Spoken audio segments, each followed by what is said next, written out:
We have time and again spoken about the possibility that the government did blackmail the women who testified against R. Kelly, a move which if proven could disqualify all witness testimonies made against the R&B king. We are aware that many of them were threatened that they would be indicted along with R. Kelly for crimes they hardly understood, and without a choice they obliged. With this being true, we are right to conclude that the government did force their way in all aspects of the case against R. Kelly to ensure that they find him guilty of something enough to lock him up for the rest of his life, and along the way they did break the law not just once but multiple times. So while we thought they stopped at paying their way to have women and parents join the mudslinging Surviving R. Kelly campaign, it turns out they also cornered the women into testifying in court with threats of possible imprisonment if they did not comply. And what could the already guilty parents do about it except play along and agree with the demands of the government? Remember, many of these parents are technically guilty for child neglect, and others for pimping their own daughters and lying about their age to hook them up with R. Kelly and probably with other men we never had the chance to know. The problem is guilty souls will never really have much choice but to play along with the evil plans of whoever is threatening them, and that's the government. This is why we saw people that had no real case against R. Kelly take to the stand and make uncoordinated testimonies, which are likely to land them in big trouble once the appeal court overrules them and overturns the verdicts. While the government attempted to falsely accuse R. Kelly for obstruction of justice back in 2008, with rather ambitious claims that he paid witnesses not to testify, it's now clear that the same government is actually the one that abused witness freedoms to testify at their own will and instead threatened them into taking the stand and speaking against the R&B king. One of the many times this government blackmail of witnesses showcased itself for the world to see was when Lisa Van Allen almost refused to testify at the Chicago trial, and was literally forced by the court marshals who dragged her to court to take the stand again. The poor woman knew well she had been 18 at her first meeting with R. Kelly when she lied twice under oath she was 17, and had admitted to various offenses orchestrated by her herself. Scared of incriminating herself even further with more counts of perjury, she did not want to appear in court to conclude the testimony she had started the previous day. The government had maintained her as a witness irrespective of her lies being detected early while at the New York trial, with the hope to use her testimony to implicate R. Kelly with the two co-accused Darryl McDavid and Milton June Brown on obstruction of justice charges.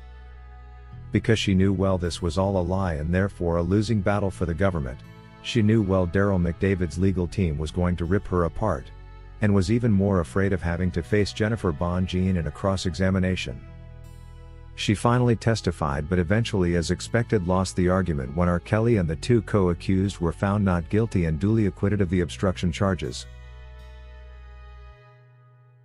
Another moment of truth that came with even clearer evidence the government was threatening its witnesses to testify against R. Kelly, is when accuser Jerhonda Pace made a confession in her own voice and on camera about the government's misconduct, explaining the blackmail and threats in details.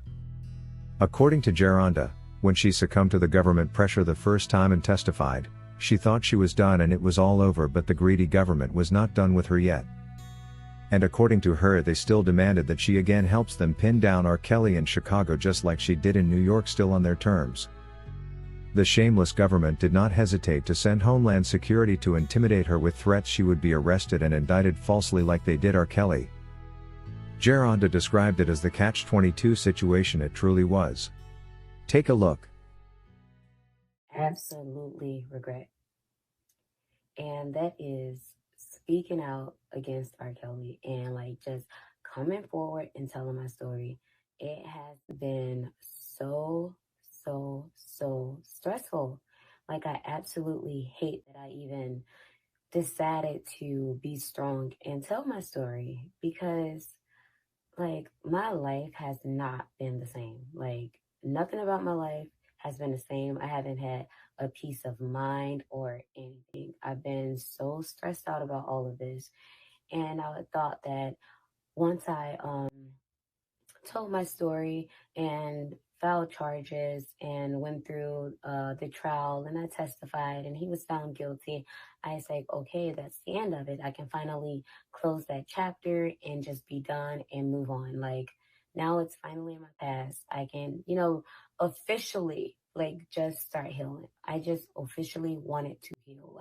I was really excited that I could just, be myself. I can finally breathe. That's no longer weighing me down. right? Wrong. Because today, Homeland Security showed up at my house and they're like, yeah, you have to testify. And I'm like, no, I don't want to testify. I don't want to go through that again. I testified in New York. I do not want to testify in Chicago. Like, I am done. In all honesty, I said, fuck it. Like, fuck it. I'm not doing it again. Leave me alone. And it was like, okay, well, if you don't, participate and, testify in this trial, then you don't have to. And I was like, okay. I'm sorry. They said if I don't want to, I don't have to. And I say, okay, good. It's like, but, however, you will be subpoenaed. And if you're subpoenaed, you have to show up. And if you don't show up, then you get arrested. And then after, get processed out. And then guess what? You still have to testify. So it's literally a catch-22 situation. It's like a lose-lose situation for me. Like, I don't want to do this. So like, just leave me the fuck alone. But it's not that easy. And this is why I regret the shit. Like, I was subpoenaed. If government witnesses are describing their involvement in the case against R. Kelly as a catch-22 situation, why would their testimonies even count? And one is left to wonder why the government felt the New York testimony by Jerhonda just wasn't enough for them to pin down R. Kelly if he was truly guilty. Why did they organize many trials to present the very same witnesses?